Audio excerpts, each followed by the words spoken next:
करते हैं। 8वें अध्याय की शुरुआत में श्री चाणक्य कहते हैं कि निकृष्ट लोग सिर्फ धन की कामना करते हैं, मध्यम लोग धन और यश दोनों की चाहत रखते हैं और उत्तम लोग केवल यश की चाहत रखते हैं, क्योंकि मान सम्मान सभी प्रकार के धनों से श्रेष्ठ है।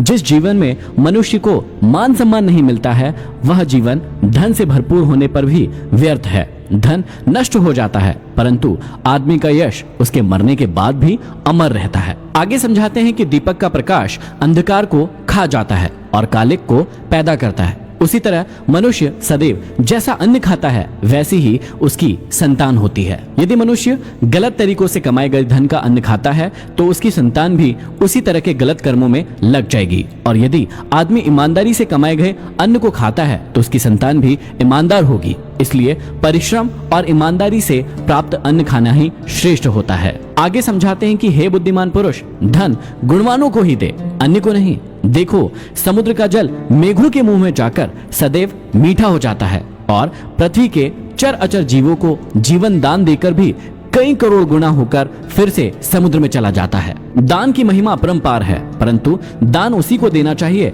जो सुपात्र हो। सुपात्र के पास जाने से दान दी गई वस्तु अथवा धन का समुचित उपयोग होगा। दुष्ट के पास जाकर दान की गई वस्तु का उपयोग स्वार्थ से प्रेरित होकर ही हो पाता है। मेघों के पास जाकर समुद्र का खारा पानी भी मीठा हो जाता है और करोड़ों जीवों की प्यास को बुझाता है और फिर से सागर में मिल जाता है। आगे समझाते हैं कि तेल लगाने पर, चिता का धुआं लगने पर, स्त्री संभोग करने पर, बाल कटवाने पर मनुष्य तब तक चांडाल अथवा अशुद्ध बना रहता है जब तक कि वह स्नान नहीं कर लेता। इसलिए हमेशा ध्यान रखें कि इन चीजों के बाद हमेशा सबसे पहले स्नान करें। अपच होने पर पानी दवा है, पचने पर बल देने वाला है। भोजन के समय थोड़ा थोड़ा जल अमृत के समान है और भोजन के अंत में जहर के समान फल देता है। इसलिए हमेशा ध्यान रखें कि भोजन के अंत में पानी ना पिए, या तो भोजन के दौरान थोड़ा थोड़ा पानी पिए या भोजन समाप्त होने के आधे से 1 घंटे के बाद पानी का सेवन करें। बुढ़ापे में स्त्री का मर जाना, बंधु के हाथों में धन का चला जाना और दूसरों के आश्रय पर भोजन का प्राप्त होना, ये तीनों ही स्थितियां पुरुषों के लिए दुखदायी है। यज्ञ ना करने वाले का वेद पढ़ना व्यर्थ है, बिना दान के यज्ञ करना व्यर्थ है, बिना भाव के सिद्धि कभी नहीं होती है। इसीलिए भाव अर्थात प्रेम ही सब में प्रधान है।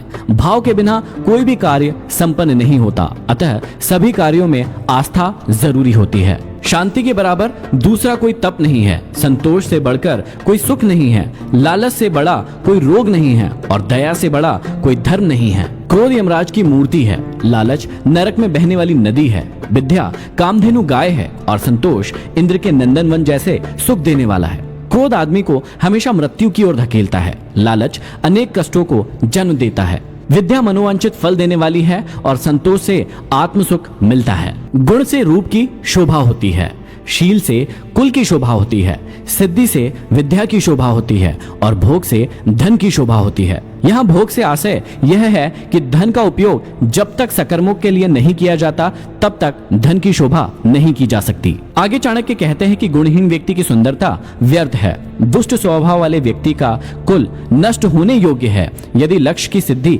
ना हो तो विद्या व्यर्थ है और जिस धन का सदुपयोग ना हो वह धन व्यर्थ है। आगे श्री चाणक्य कहते हैं कि भूमि के भीतर प्रविष्ट हुआ जल ही पवित्र होता है। वर्षा का अधिकांश जल तो बहकर नाले नदियों द्वारा समुद्र में चला जाता है। जो जल बचा हुआ है वह कुओं, नदियों और तालाबों में भूमि के स्रोत से आता रहता है।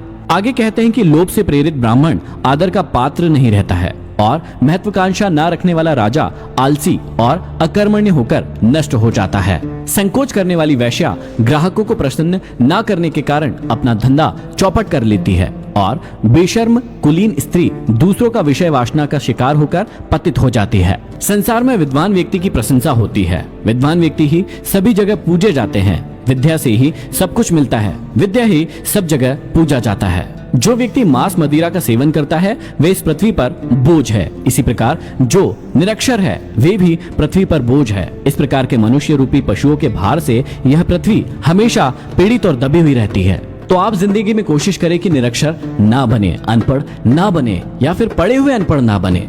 ये था अध्याय 8। अब हम